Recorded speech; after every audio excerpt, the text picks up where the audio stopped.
Allele मिलके control कर रहे थे 3 एलील। दैट मीन्स कि यहाँ से ये समझ में आ रहा है कि एक कैरेक्टर को एक्सप्रेस करने के लिए सिर्फ और सिर्फ क्या है, एक पेयर ऑफ जीन नहीं प्रेजेंट है, more than one gene present है। इसलिए हम इस कैरेक्टर को क्या बोलते हैं, मल्टीपल एलिज्म बोलते हैं। एक बार फिर से ध्यान से सुनिएगा, मल्टीपल एलिज्म क्या होती है। मल्टीपल एलिज्म ये होती है कि हम बेसिकली जानते हैं कि एक कैरेक्टर को एक्सप्रेस करने के लिए कितने जीन चाहिए, एक जीन चाहिए। लेकिन एक्चुअली में जब आप ब्लड ग्रुप ए देखते हो तो इसमें एक ब्लड ग्रुप को जानने के लिए कितने, ध्यान सुनेगा, एक ब्लड ग्रुप को एक्सप्रेस करने के लिए कितने कैरेक्टर चाहिए, तो 3 कैरेक्टर, 3 जीन चाहिए। और 3 जीन में IA, IB, आई जीन पढ़ रहे थे। अब बात कर लेते हैं बच्चा पार्टी, जो मल्टीपल एलिलिज्म है, दैट मीन्स की जो मल्टीपल एलील है एक ही कैरेक्टर को एक्सप्रेस करने के लिए, इसको हम लोग किस में देखते हैं, इसको हम लोग पॉपुलेशन में देखते हैं, ना कि हम एक इंडिविजुअल देखते हैं। मैक्सिमम किसी एक इंडिविजुअल में हम लोग क्या देख सकते हैं, एक इंडिविजुअल में हम लोग एक ही पेयर देख सकते हैं, 1 पेयर ही एलील देख सकते हैं। अदरवाइज हम लोग इसमें ध्यान से सुनेंगे, एक इंडिविजुअल में हम लोग एक पेयर देख सकते हैं। और जब हम लोग को अगर मल्टीपल एलील देखने हैं एक ही कैरेक्टर को एक्सप्रेस करने वाले, तो हम ये पॉपुलेशन पे देखते हैं। ध्यान से सुनिएगा, क्या बोले बच्चा पार्टी, क्या बोले, एक पेयर को हम लोग यही जानते हैं कि एक कैरेक्टर को एक्सप्रेस करने के लिए एक जीन रिस्पॉन्सिबल है। लेकिन जब आप ये एबीओ ब्लड ग्रुप पढ़ते हैं तो उसमें क्या बोलते हैं, ब्लड ग्रुप को ही कंट्रोल करने के लिए कितने जीन का जरूरत है, 3 जीन की जरूरत या 3 एलील की जरूरत है। तो वहाँ पे हम ये बात करते हैं, क्या सभी तीनों जीन एक ही प्रोजेनी में, एक ही इंडिविजुअल में प्रेजेंट होता है, नहीं। हम यहाँ पे जवाब देते हैं कि एक इंडिविजुअल में एक पेयर ऑफ एलील प्रेजेंट होता है। जब मुझे मल्टीपल एलिज्म की स्टडी करनी होती है तो हम कहाँ स्टडी करेंगे, पॉपुलेशन में स्टडी करेंगे।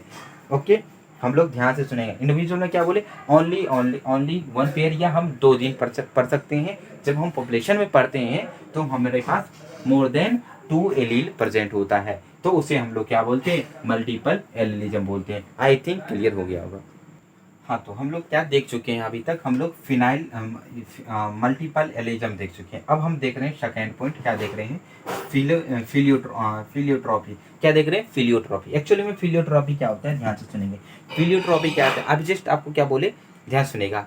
इससे पहले हम लोग नॉर्मली बेसिकली हम लोग क्या जानते हैं, एक कैरेक्टर को एक्सप्रेस करने के लिए एक ही जीन रिस्पॉन्सिबल है। लेकिन इसके पहले हम लोग क्या पढ़े कि multiple allelism he, that means कि एक कैरेक्टर को एक्सप्रेस करने के लिए एक से ज्यादा क्या चाहिए, एलील चाहिए, तो उसे हम लोग क्या बोलते हैं, मल्टीपल एलिज्म।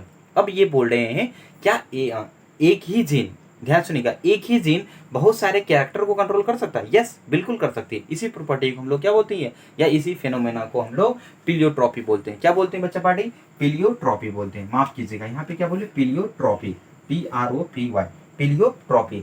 तो इस फेनोमेना को क्या बोलते हैं, एक ही जीन बहुत सारे कैरेक्टर्स को एक्सप्रेस कर पा रहा है, या एक ही बहुत सारे कैरेक्टर को कंट्रोल कर रहा है। तो यहाँ से इसी प्रॉपर्टी को या इसी फेनोमेना को हम लोग क्या बोलते हैं, पिलियोट्रॉपी बोलते हैं। क्या बोलते हैं बच्चा पार्टी, पिलियोट्रॉपी बोलते हैं। ध्यान सुनिएगा, क्या बोल रहे हैं, पिलियोट्रॉपी बोल रहे हैं, ये इसको क्या बोल रहे हैं, पिलियोट्रॉपी। अब पिलियोट्रॉपी एक्चुअली में क्या होता है, जब आप एक केस पढ़ोगे, जब एनसीईआरटी पढ़ोगे तो उसमें एक पिलियोट्रॉपी का केस दिया हमारे पास। पिलियोट्रॉपी का क्या केस दिया बच्चा पार्टी, देखेंगे ध्यान से।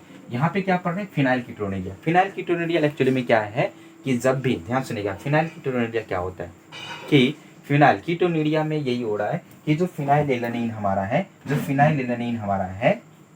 फिनाइल कीटोनिडिया कब होती है, एक डिसऑर्डर्स है, ये जेनेटिक डिसऑर्डर है। ये कब होती है, जब मेरे जीन में म्यूटेशंस हो जाती है, किसी भी एक जीन में म्यूटेशंस कॉज कर देती है, और वो जीन रिस्पॉन्सिबल होती है, वो जीन क्या बनाने की रिस्पॉन्सिबल होती है, वो जीन फिनाइलएलानाइन हाइड्रोक्सिलेज एंजाइम बनाती है। ध्यान सुनेगा, एक जीन है जो कि हमारे बॉडी में फिनाइलएलानाइन हाइड्रोक्सिलेज एंजाइम रिलीज करती है, और जो कि फिनाइलएलानाइन को कन्वर्ट करती है टायरोसिन में। ध्यान सुनेगा, क्या बोल रहे हैं, एक जीन है जो हमारे बॉडी में फिनाइल हाइड्रोक्सिलेज एंजाइम बनाती है, और उस एंजाइम की हेल्प से क्या होता है, फिनाइलएलानाइन कन्वर्ट होता है टायरोसिन में, और टायरोसिन कन्वर्ट होता है T3 T4 हार्मोन में, मेलानिन हार्मोन में, एड्रेनालिन हार्मोन में, डोपामिन हार्मोन में।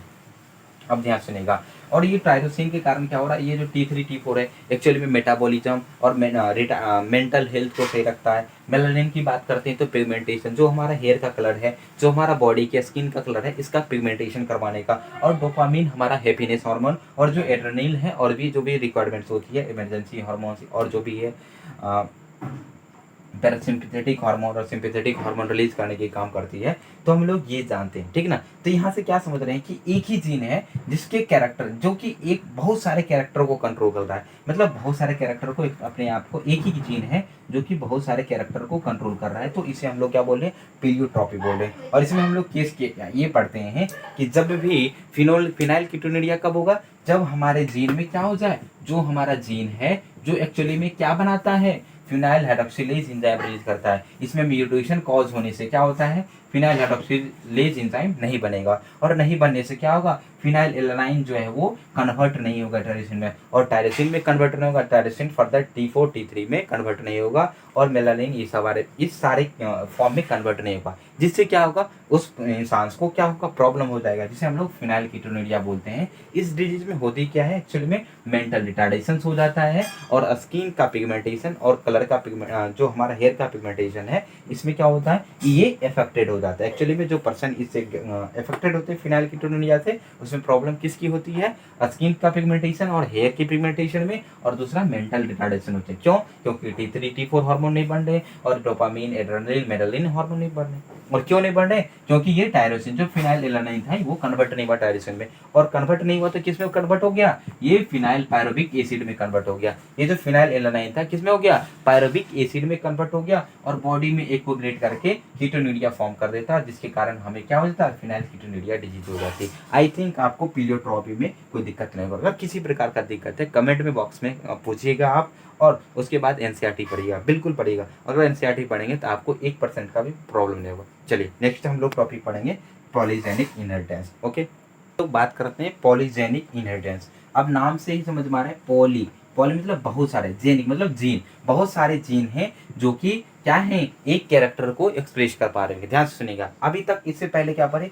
एक कैरेक्टर को बहुत सारे कैरेक्टर को एक्सप्रेस कर पा रहे थे सिर्फ सिंगल जीन। यहाँ पर क्या पढ़ रहे हैं, एक ही कैरेक्टर को एक्सप्रेस करने के लिए मोर देन 2 एलील या मोर देन 2 जीन की जरूरत होगी। तो यहाँ पे ध्यान सुनिएगा, जब हम ह्यूमन की कलर्स की बात करते हैं, जब हम ह्यूमंस के कलर की बात करते हैं, ध्यान से सुनिएगा, हम लोग बच्चे पढ़े क्या बोल रहे हैं, जब हम ह्यूमंस की कलर की बात करते हैं, एक्चुअल में पॉलीजेनिक इनहेरिटेंस की ये भी जान लेते हैं हम लोग, कौन दिया था, तो हम पढ़ते हैं गैल्टोन ने दिया था, और इस टर्म को 1833 में दिया था। अब बात कर रहे थे एक्चुअली में होता क्या है, इसमें क्या जान रहे हैं कि more than 3 allele, more than 2 allele, more than 2 allele are responsible for only one character to express only one character। तो यहाँ पे क्या बोल रहे हैं, मोर देन 2 एलील जो रिस्पॉन्सिबल है एक ही कैरेक्टर को एक्सप्रेस करने के लिए, उस फिनोमेना का, इस प्रॉपर्टी को हम लोग बोलते हैं पॉलीजेनिक इनहेरिटेंस बोलते हैं। अब ध्यान से एग्जांपल की बात कर लेते हैं, तो एक्चुअली में होता क्या है। अब बात करते हैं ह्यूमन के केस में, ह्यूमन का जो हमारा स्किन कलर होता है, जो हमारा स्किन कलर होता है उसको कंट्रोल करें, कितने जीन की जरूरत है, मोर देन 3 जीन की जरूरत है। जब भी मोर देन 3 जीन की जरूरत हो, मोर देन 3 जीन की जरूरत हो, और वो एक कैरेक्टर को एक्सप्रेस करने के लिए, हम उसे बोलते हैं पॉलीजेनिक इनहेरिटेंस। मतलब एक ही कैरेक्टर को एक्सप्रेस करने के लिए मोर देन सिंगल जीन की जरूरत पड़ती है, तो उस तरह के प्रॉपर्टी को, फिनोमेना को हम लोग polygenic inheritance. This term was given by Galton in 1838। Now what is now हम लोग ये जानने की कोशिश करेंगे, ये जीन तो कंट्रोल करते ही हैं, साथ ही साथ क्या कंट्रोल करने की कोशिश करते हैं, साथ ही साथ ये किस चीज़ को कंट्रोल करने की कोशिश करते हैं, साथ ही साथ ये जो होते हैं, इन्वायरमेंटल इन्फ्लुएंस होता है, इन्वायरमेंट से भी इन्फ्लुएंस होता है, इन्वायरमेंटल इन्फ्लुएंस। ध्यान से सुनेंगे हम लोग, इन्वायरमेंटल से भी इन्फ्लुएंस होता है, कौन, पॉलीजेनिक इनहेरिटेंस। अब बात करते हैं पॉलीजेनिक इनहेरिटेंस में जो क्वालिटी होता है, ये इसको हम बोलते हैं क्वांटिटेटिव इनहेरिटेंस। दूसरी टर्म इसके लिए क्या यूज होता है, क्वांटिटेटिव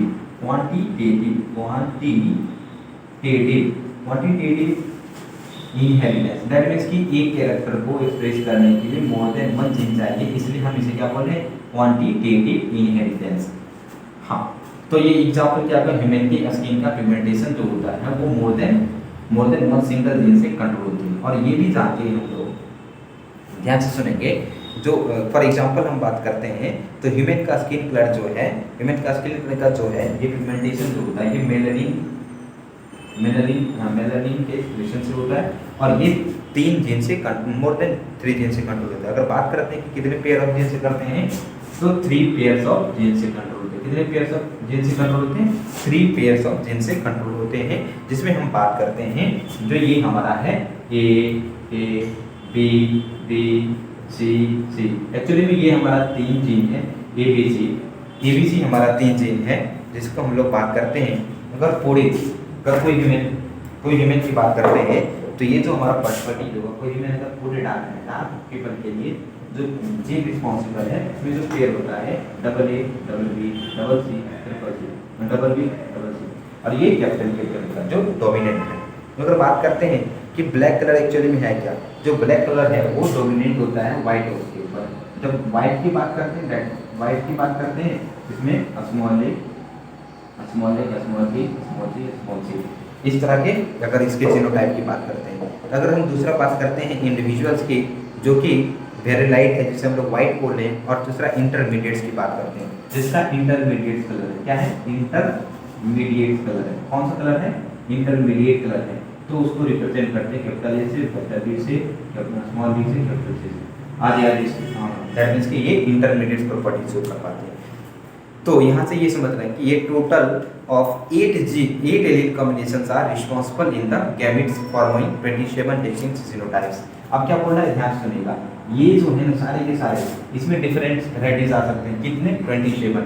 टोटल कितने जीनोटाइप का वैरायटी आ सकता है? टोटल कितने बोल रहे? टोटल जो एलील है, टोटल एलील हमारे कितने हैं? टोटल एलील का जो सीक्वेंस बनेगा, कॉम्बिनेशंस बनेगा, वो हमारा कितना बनेगा? 8 बनेगा। और इससे हमारे जो जीनोटाइप्स बनेंगे, ये 27 टाइप्स ऑफ जीनोटाइप्स बनेंगे। कितने टाइप्स ऑफ जीनोटाइप्स बनेंगे? 27 टाइप्स ऑफ जीनोटाइप्स बनेंगे। अब इसका आप करके देख सकते हैं। जैसे देखिए, अगर आप allele capital A small B capital, शुरू से ध्यान सुनिएगा। Capital A capital B small capital C. दूसरा बात करते हैं capital A small A capital B capital B. ठीक, दूसरी बात करते हैं capital A small B capital B small B. ठीक, इस तरह से हम लोग वेरिएशंस करेंगे तो क्या आएगा? बहुत ज़्यादा ही वेरिएशंस आएंगे। और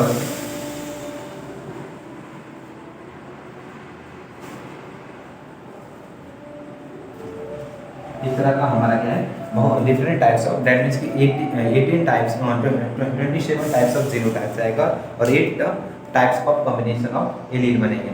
तो जब 8 टाइप्स ऑफ एलील का कॉम्बिनेशंस बनेंगे तो दैट मीन्स कि क्या है? ध्यान से सुनिएगा, ये होमोजाइगस है, और ये इसमें कितने टाइप्स ऑफ जीन प्रेजेंट है? 3 पेयर्स ऑफ जीन प्रेजेंट है। 3 पेयर ऑफ जीन्स पे जब आप इसका स्क्वायर करोगे कितने टाइप्स का गैमेट का वेरिएशन बनेगा? आप क्या बोलोगे? 8 टाइप्स का बनेगा।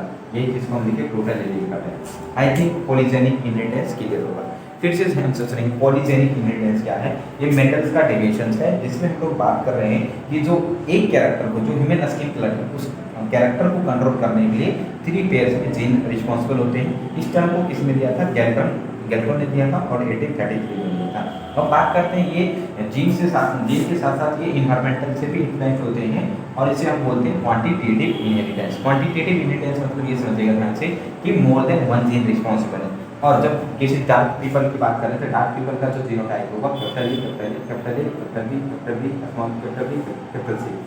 वाइट की दैट मींस की वेरी लाइट की बात करें ए बी सी सारे स्मॉल। इंटरमीडिएट की कलर की बात करें तो capital A small capital B small small C. इस तरीके से हमारा क्या है? जीनोटाइप्स आता है। किसमें? जब ये पॉलीजेनिक इनहेरिटेंस पढ़ते हैं तब। आई थिंक ये क्लियर हुआ होगा आपको।